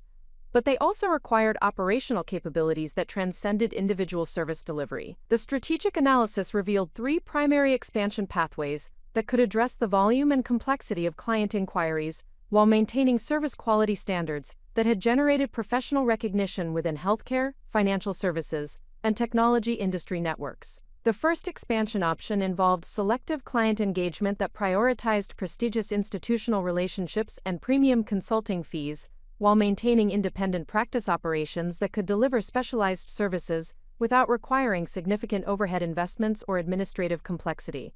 The second expansion pathway involved strategic partnerships with established cybersecurity consulting firms that possessed operational infrastructure and technical capabilities that could support enterprise-level client engagements, while allowing me to maintain specialized expertise and client relationship management responsibilities. The third expansion strategy involved building a specialized cybersecurity consulting firm that could hire additional technical experts and support staff, while maintaining the agility and client focus that distinguished boutique consulting services from large corporate cybersecurity providers. Monday morning brought confirmation that the expansion decision could not be postponed indefinitely.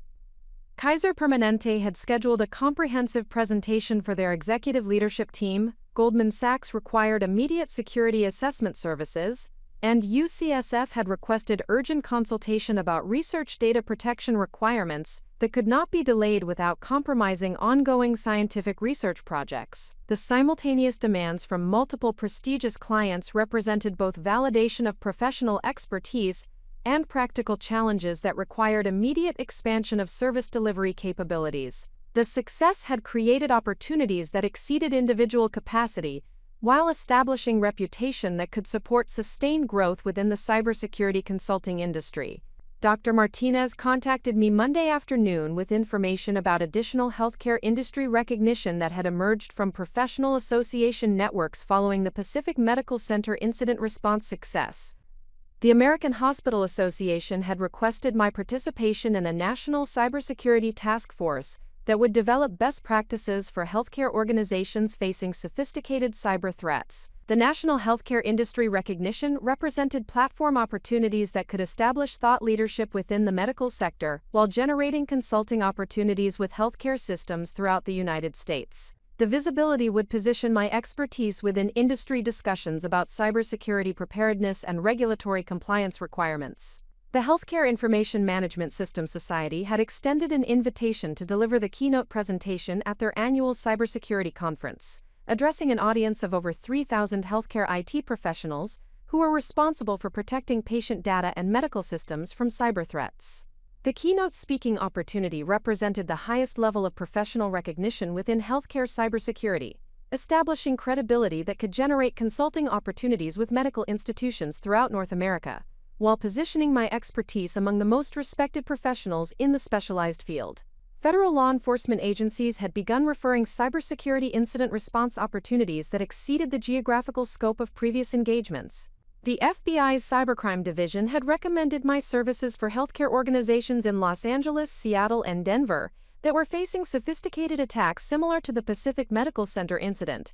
The federal referrals represented expansion into regional and national consulting markets that could establish my practice as a preferred resource for healthcare cybersecurity incident response throughout the western United States. The geographic expansion would require operational capabilities and travel logistics that exceeded current practice parameters. By Tuesday afternoon, the combination of client demands, speaking opportunities, and federal law enforcement referrals had created a professional situation that required immediate strategic decisions about practice expansion and service delivery capabilities. Victoria called Tuesday evening to discuss family dinner arrangements for the upcoming weekend, but the conversation quickly shifted to professional recognition and business development opportunities that had continued to emerge from the networking introductions she had facilitated. "Elena, I wanted you to know how proud I am of the success you have achieved," Victoria said with genuine warmth that reflected her understanding of professional accomplishments that had exceeded her previous comprehension of my capabilities. "The recognition you are receiving represents achievements that clearly establish your standing among the most respected professionals in your field." The acknowledgement from Victoria carried particular significance because it represented validation from someone whose opinion had influenced my self-perception during periods when professional accomplishments remained invisible to family members who measured success through conventional status indicators. The conversation concluded with Victoria's request to include information about my professional achievements in the family holiday newsletter that she distributed to extended family members and close friends. The request represented complete transformation from diplomatic management of potential social complications to active promotion of professional success that brought recognition to the entire family. The week continued with confirmation of the expansion requirements that sophisticated client relationships demanded.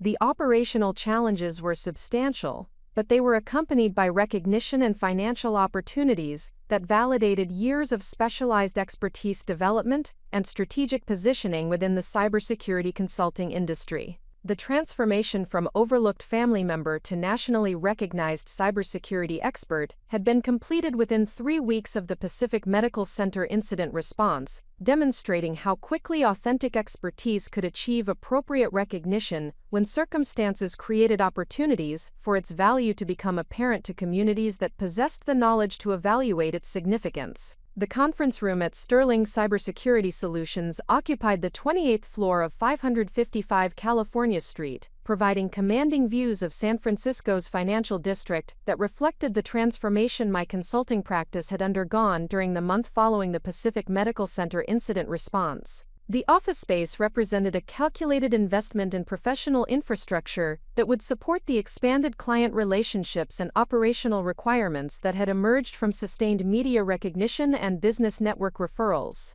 The decision to establish formal office operations had been driven by practical necessities that exceeded the capabilities of independent consulting practice. Goldman Sachs required on-site security assessments that involved confidential financial data and regulatory compliance protocols. UCSF Medical Center needed comprehensive cybersecurity infrastructure evaluation that required specialized testing equipment and secure data analysis capabilities. Cisco Systems demanded technical expertise and project management resources that necessitated coordinated team responses rather than individual consulting services. Dr. Jennifer Walsh had joined Sterling Cybersecurity Solutions as Chief Technology Officer, following her departure from a prominent consulting firm that had been unable to provide the specialized focus and client attention that sophisticated healthcare cybersecurity required. Her decision to accept my employment offer represented validation that the professional recognition and business development success had created opportunities that attracted established industry experts who possessed complementary capabilities and shared commitment to excellence in cybersecurity consulting. Dr. Walsh brought extensive experience with federal cybersecurity regulations, healthcare industry compliance requirements, and enterprise-level security architecture that enabled Sterling Cybersecurity Solutions to address technical challenges that exceeded the scope of independent consulting practice. Her credentials included security clearances and industry certifications that were essential for engaging with Fortune 500 clients and government agencies that required verified expertise and operational security protocols. Michael Rodriguez had been recruited as Director of Client Relations, following his successful tenure managing cybersecurity consulting relationships for a major accounting firm that served healthcare and financial services clients throughout Northern California. His expertise in client relationship management and business development provided operational capabilities that allowed me to focus on technical consulting and strategic planning, while ensuring that client service delivery maintained the quality standards that had generated professional recognition and referral opportunities. The team expansion represented strategic positioning for sustained growth within the cybersecurity consulting industry, while maintaining the specialized focus and client attention that distinguished boutique consulting services from large corporate cybersecurity providers. The operational infrastructure supported complex client engagements while preserving the agility and technical excellence that had generated recognition among healthcare executives and federal law enforcement officials. The morning meeting focused on strategic planning for the remainder of the fiscal year, with particular attention to managing the volume of consultation requests that continued to exceed our expanded service delivery capabilities. The success metrics were encouraging, but they required careful evaluation of growth opportunities that aligned with long-term reputation management and sustainable business development objectives. Kaiser Permanente had confirmed a comprehensive cybersecurity partnership that would provide ongoing technical support and incident response services for their 12 million patient healthcare system. The engagement represented annual consulting revenue that exceeded my previous 3 years of independent practice, while establishing Sterling Cybersecurity Solutions as a preferred vendor for major healthcare institutions throughout the Western United States. The Kaiser partnership had generated additional healthcare industry recognition that positioned our firm among the most respected cybersecurity consultants, specializing in medical system protection. The California Hospital Association had featured our Pacific Medical Center success story in their quarterly publication, reaching thousands of healthcare executives who were responsible for cybersecurity preparedness at medical institutions throughout the state. Goldman Sachs had engaged Sterling Cybersecurity Solutions for a multi-year cybersecurity consulting relationship that would provide ongoing security assessments and incident response capabilities for their San Francisco operations and selected client portfolios. The engagement required security clearances and specialized protocols for protecting ultra-high net worth individual financial information that represented premium targets for sophisticated cybercriminal organizations. The Goldman Sachs relationship represented entry into the financial services cybersecurity market at the highest institutional level, with potential for expansion to additional investment banking operations and wealth management firms that required specialized expertise for protecting sensitive financial data and maintaining competitive advantages in highly regulated industries. UCSF Medical Center had requested comprehensive cybersecurity consulting services for their research operations that generated intellectual property worth hundreds of millions of dollars in pharmaceutical development and medical device innovations. The engagement would require specialized knowledge of research data protection and academic medical center operations that combined patient care with scientific research activities. The UCSF partnership represented strategic positioning within academic medicine that could generate consulting opportunities with medical schools and research institutions throughout the country. The visibility within academic healthcare would complement our established reputation in clinical healthcare operations, while expanding technical expertise into research data protection and intellectual property security. Cisco Systems had engaged Sterling Cybersecurity Solutions for specialized consulting services related to critical infrastructure protection and state-sponsored cyber threat analysis. The engagement required security clearances and technical expertise that positioned cybersecurity threats within broader national security contexts, representing expansion into government and defense industry consulting opportunities. The Cisco relationship provided access to technology industry networks and federal cybersecurity initiatives that could generate additional consulting opportunities with major corporations and government agencies that required sophisticated expertise for addressing advanced persistent threats and protecting critical infrastructure operations. Federal law enforcement agencies had continued to expand referral opportunities that exceeded the geographical scope of previous engagements. The FBI's Cybercrime Division had recommended Sterling Cybersecurity Solutions for healthcare organizations throughout the western United States, that were facing sophisticated attacks similar to the Pacific Medical Center incident. The federal referrals represented establishment as a preferred resource for healthcare cybersecurity incident response on a regional scale, with potential for national expansion as our reputation and operational capabilities continue to develop within federal law enforcement networks. Dr. Walsh provided technical analysis of the emerging threat landscape that healthcare organizations faced, emphasizing the increasing sophistication of criminal operations that targeted medical institutions with advanced attack methodologies that required specialized defense strategies and incident response capabilities. The threat environment has evolved significantly beyond opportunistic ransomware attacks to include state-sponsored activities and organized criminal enterprises that possess detailed knowledge of healthcare operations and regulatory compliance requirements, Dr. Walsh explained during her presentation to the strategic planning meeting. Healthcare organizations require cybersecurity consultants who understand both technical attack vectors and the complex operational environment that influences response strategies and regulatory obligations. The technical analysis supported strategic positioning of Sterling Cybersecurity Solutions as a specialized healthcare cybersecurity firm that could address sophisticated threats while meeting regulatory compliance requirements and supporting business continuity objectives that were essential for maintaining patient care operations during cyber. Michael Rodriguez presented client relationship analysis that demonstrated sustained growth in consultation requests and referral opportunities that had emerged from successful incident response and professional recognition within industry networks. The business development metrics indicated consistent expansion of client relationships and geographic market penetration that exceeded initial projections for consulting practice growth. Client satisfaction metrics consistently exceed industry standards for cybersecurity consulting services, with particular strength in technical expertise and response time capabilities that distinguish our services from larger corporate consulting firms, Rodriguez explained during his presentation of client relationship data. Referral opportunities continue to expand through professional networks and industry associations that recognize specialized expertise in healthcare cybersecurity and incident response coordination. The client relationship analysis supported expansion strategies that prioritize service quality and specialized expertise while building sustainable business relationships that could generate consistent revenue growth and continued professional recognition within cybersecurity consulting markets. The strategic planning session concluded with confirmation of expansion objectives for the remainder of the fiscal year, including additional technical staff recruitment, enhanced operational capabilities and geographic market expansion that would establish Sterling Cybersecurity Solutions as a recognized authority in healthcare cybersecurity consulting throughout the Western United States.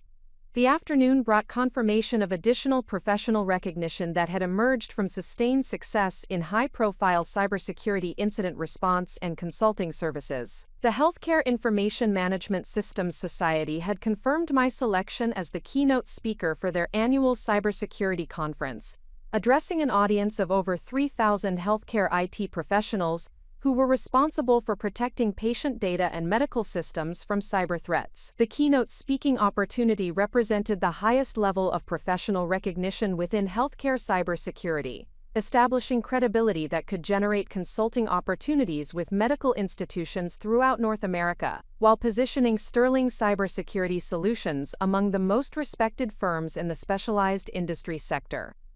The American Hospital Association had invited me to participate in their National Cybersecurity Task Force that would develop best practices for healthcare organizations facing sophisticated cyber threats. The task force participation would provide platform opportunities for thought leadership within the medical sector while generating consulting opportunities with healthcare systems throughout the United States.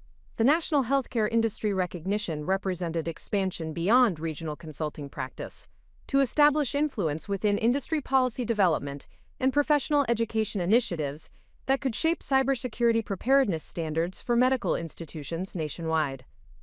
Victoria contacted me Thursday afternoon to discuss family arrangements for Tyler's upcoming school performance, but the conversation quickly expanded to include professional recognition and business development success that had continued to generate discussion within her social network following the Blackstone Partners presentation. Elena, Richard mentioned that several of his business associates have been very impressed with the consulting services you provided and the professional expertise you demonstrated during their cybersecurity assessments. Victoria said with genuine enthusiasm that reflected her understanding of the business development success that had emerged from networking introductions she had facilitated. The feedback from Richard's business network provided ongoing validation that Sterling's cybersecurity solutions was delivering specialized capabilities that exceeded client expectations, while building reputation that generated additional referral opportunities within San Francisco's established business community. Victoria continued with information about additional networking opportunities that had emerged through her social connections, following sustained media coverage and professional recognition within cybersecurity industry networks. The San Francisco Museum of Modern Art Board had requested cybersecurity consulting services for protecting patron information and financial systems from sophisticated cyber threats targeting cultural institutions. The museum engagement represented expansion into nonprofit sector cybersecurity consulting that required understanding of donor privacy protection and cultural institution operations that managed sensitive personal information for wealthy patrons whose philanthropic activities might create privacy vulnerabilities. The conversation concluded with Victoria's invitation to attend Tyler's school performance the following week, emphasizing her desire to include family celebration of professional achievements that had brought recognition to our entire family through sustained media coverage and industry acknowledgement of specialized expertise. The family recognition represented personal validation that complemented professional success, demonstrating that authentic expertise eventually receives appropriate acknowledgement from both industry networks and personal relationships, when circumstances create opportunities for capabilities to become apparent to those who had previously failed to recognize their significance. The week concluded with confirmation that Sterling Cybersecurity Solutions had established sustainable operations that could address the volume and complexity of client relationships, while maintaining service quality standards that had generated professional recognition within healthcare, financial services, and technology industry networks. The transformation from independent consulting practice to recognized cybersecurity firm had been completed within 6 weeks of the Pacific Medical Center incident response, demonstrating how quickly specialized expertise could achieve institutional recognition and business development success when supported by strategic positioning and operational infrastructure that matched client requirements and industry standards. Up next, you've got 2 more standout stories right on your screen. If this one hit the mark, you won't want to pass these up. Just click and check them out. And don't forget to subscribe and turn on the notification bell so you don't miss any upload from us.